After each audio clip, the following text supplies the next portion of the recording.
Welcome to the Scary Stories channel, where the hair on the back of your neck will stand up and your heart will race with fear. Get ready to be transported to a world of terror and suspense, where anything can happen and nothing is as it seems. So sit back, turn off the lights, and let us take you on a journey to the dark and unknown. And don't forget to subscribe to never miss a single spine-chilling story. The unopenable wooden box. It seemed like just an ordinary box. The wood was old and weathered, the fastenings were heavy brass, and the lid was inlaid with an ornate silver symbol. My father willed it to me after the state executed him for murder.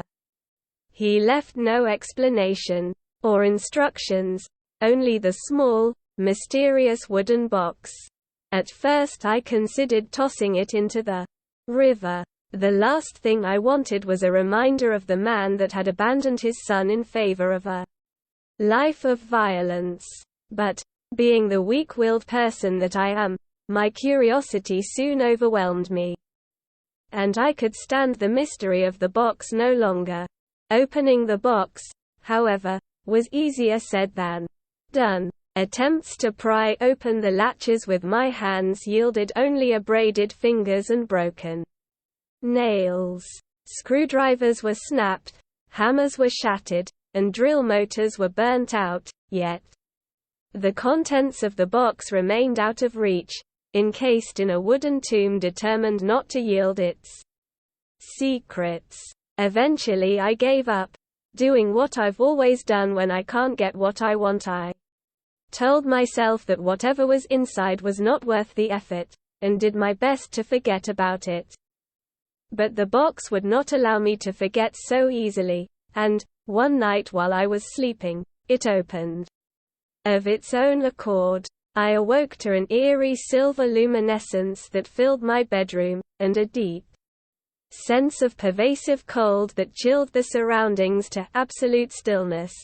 As I sat up in my bed, I was overwhelmed by a sense of unfamiliarity, as if I had been transported somewhere that looked very much like my bedroom, but was home to someone, or something else.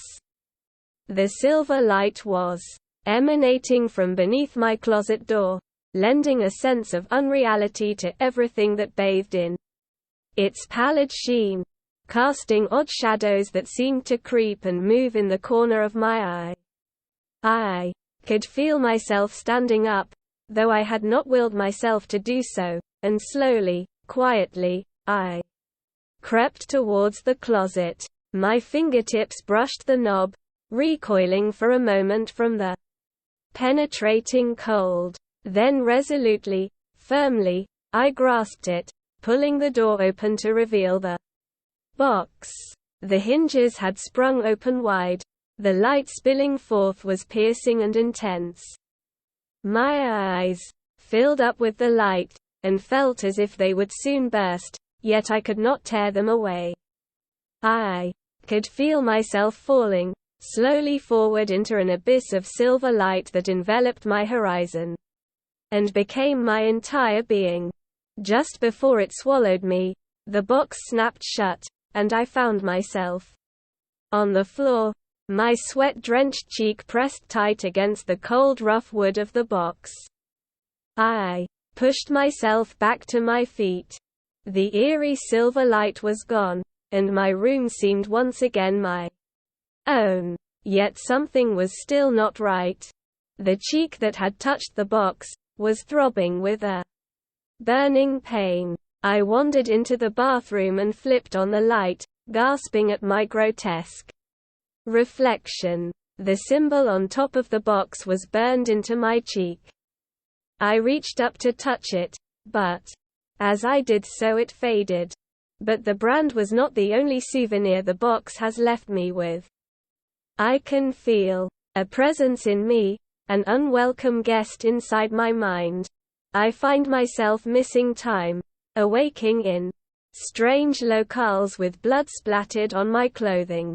But that is not what worries me the most. What worries me the most is the call I received from my lawyer yesterday, asking for clarification on the amendment I had made to my will.